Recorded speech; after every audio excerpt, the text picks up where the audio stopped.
Welcome back to Vocab with Aileen, where words are your superpowers.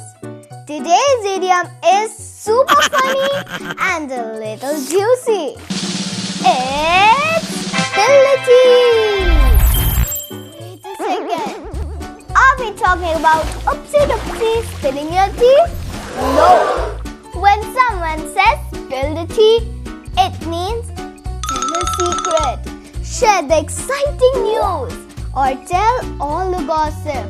But remember, kind gossip only. It's like saying, come on, tell me everything. What's going on? Now let's see some examples. My friend said, you know what happened in the school yesterday?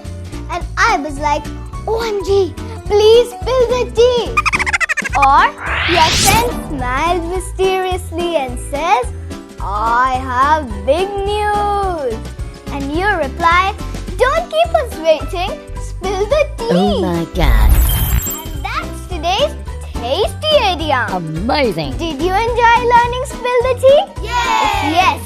Give this video a big thumbs up, share it with your bestie, and don't forget to subscribe to Vocab with Aileen for more fun words, idioms, and amazing facts.